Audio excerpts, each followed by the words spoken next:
If you have to keep coming up with new cuss words every time you break a nail, then in this video we're going to talk about supplements and soaking and steps you can take to actually correct the underlying cause of brittle nails. You don't want to miss this. TC Hale is not a doctor and does not claim to be a doctor or licensed in any type of medical field. Don't be an idiot and use anything heard on the show as medical advice. This information should be used for educational purposes only, and you should contact your doctor for any medical advice. Now get off me. So to understand how to make your nails stronger, we really need to understand why would they become brittle in the first place? Why can't I have nails like all the cool kids? I want to have the strong, long nails. What's happening here? So nails are basically made of keratin, and this is like a protein substance. It also is used to make like hooves and horns in animals, so it can be some strong stuff, and that's a lot of what's going on with our nails is this keratin. And we hear a lot about protein and biotin and vitamin A being important when it comes to creating that nail structure. So when we want to look at what we should soak in to make our nails stronger, we'll go to the page that shows all the soaking things, and oh, there's nothing there, because nothing that you soak in is really going to change what's going on. This nail structure is coming from inside the body. So how is soaking in anything going to change how the inside of the body is functioning? If you soak in something that strengthens this nail, as soon as it grows out, you're going to go right back to the weak nail. So you haven't really corrected any problems. So soaking is really just going to increase the amount of time you spend with your hand in a bowl.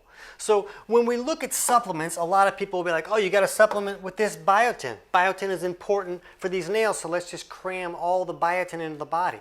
And I'm going to put a link in the description below to a study that shows that biotin really doesn't have any type of effect in strengthening nails unless a person has a significant biotin deficiency. And then it does seem to be beneficial a bit. I don't like to supplement with a lot of vitamin A because when somebody supplements with too much vitamin A, it can create a toxicity that can kind of make a lot of women's hair fall out. They don't really like that very much. But we also know that B12, folate, zinc, and amino acids are important to this nail structure. And you'll hear a lot about people supplementing with some of these things to really get those nails to become stronger. But when we really want to see what's going on, we need to look at this keratin and understand that this is just polypeptide chains, which is like amino acids attached together with these peptide bonds. And this is the structure that is making this nail. So we need to figure out, why can't I have those? Why don't I have that stuff to rebuild that structure? So we need to understand that this building blocks that makes these nails comes from the food that we're consuming. At least it's supposed to. The problem is a lot of people don't have this here, which is nutrient access. You have to have access to these nutrients to rebuild basically any kind of tissue, and especially this hard keratin structure that the nails are made of. So what we want to look at is, does a person have any type of digestive symptoms at all? Anything like burping or bloating or constipation or diarrhea or acid reflux or nausea or indigestion. Maybe food just kind of sits there like a rock in your stomach for 6 hours. Or even skin or acne issues. All of those are signs that digestion is not working correctly, which means that you're not truly breaking down your food and accessing the nutrients in that food. If that keratin is really made of amino acids, we need to be able to break down protein to turn into amino acids. A lot of people will supplement with that keratin stuff, but you're really, the body can't just take something and rebuild with that. You can't just eat chicken and the body's like, oh, I'm going to take that chicken and rebuild a muscle with it. The chicken has to be broken down into these elemental nutrients that can then be used as building blocks. Same with any kind of keratin supplement. That's why it doesn't work for so many people. So we want to look at what's going on here. So when we eat food, the stomach should make hydrochloric acid, or HCl. And this HCl helps us acidify that food so that we can start to break it down. Now, it's very common today for someone not to be making enough stomach acid. So if someone's not making enough stomach acid, this is known as hypochlorhydria. Now, if you look up hypochlorhydria and the symptoms that go along with it, like the second or third symptom listed is going to be brittle nails. Hello, why didn't they tell us this? So we really need stomach acid to be able to break down protein and turn that protein into the amino acid building blocks that can make up that keratin stuff. Now let's go a little bit further. When this food is acidified, it comes down here into the duodenum, and that triggers this gallbladder to squirt this alkaline bile down. Now bile is this soapy substance that's made by the liver, and then it's stored here in the gallbladder.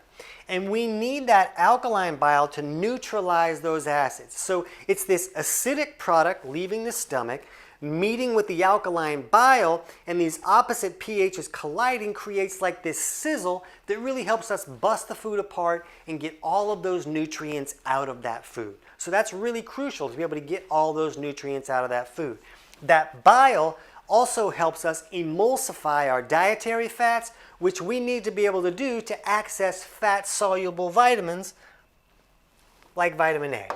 So if our bile is not flowing, it's very common for someone's bile to become too thick and sticky to flow correctly. It creates this sludge, and then it just stays in the gallbladder, and it doesn't come down and help us neutralize those acids.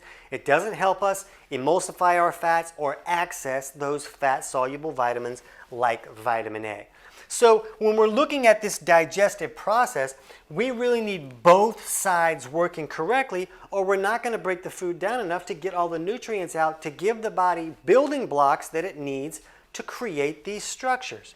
So one thing that a person can do, even if they don't fix their digestive process, is they can drink bone broth. So this is a very easy step that just allows you to drink this liquid that has all these nutrients in it that's very easy to access. You don't have to digest bone broth. It's already in a liquid form. It just goes right in. So it sits in this pot for a day or two, kind of pulling all of these nutrients out of the bones and out of that marrow to put that into a liquid that's very easy for the body to use. So now you're putting a lot of these broken down amino acids and all the cofactors that are needed for those amino acids to become the building blocks in the body, and it makes it easier for your body to access them and then use them to rebuild these structures. So step one can just be to drink some bone broth. That's a pretty easy step. You just learn how to make bone broth at home, and you can drink a little bit each day. But step number two is if someone is not making enough stomach acid, they want to take steps to acidify the stomach correctly so that they can break down that protein. Some people might use apple cider vinegar. That can help a little bit for some people, but most people need to supplement with betaine HCl to really acidify the stomach correctly and break those proteins down. And you really want to know how to use this. Chapter 3 and 4 of my book, Kick Your Fat in the Nuts, kind of walks you through figuring out which aspects of digestion might not be working correctly and steps you can take to correct those. And the book is available on Amazon, but I'm going to put a link in the description below where you can get the whole thing totally for free. And then you can just jump to chapters 3 and 4 to understand how to improve any of these digestive malfunctions that may be going on so that you can correct the actual underlying cause of the brittle nails. Give your body the tools it needs to rebuild those correctly, and all of a sudden you don't have to be soaking on this and taking this supplement and doing all these things. A lot of people use a lot of these supplements, but just keep in mind that it's just not, oh, you got to put in folate and then the body makes nails. You know, there's all these factors and vitamins and minerals and amino acids that all have to come together, and the body knows how to do that. We don't know how to do that, so just let the body do it the way that it's supposed to do it, and everything will work the correct way. So step number 3 would be if that bile is not flowing correctly, you have to take steps to thin that out so that it will flow the right way, because you really need both of these sides of digestion working correctly. And we'll put a link in the description below for our video on 5 steps to improve bile flow if you feel like that might be a problem for you. But if you're really not sure if you're having digestive issues or not, jump over right now and check out our video on 20 signs you're not digesting your food correctly, and that'll give you more insights that maybe, is this a problem for me, and if I correct the digestion, will my body have everything it needs to create stronger nails? I can't wait to hear about your results.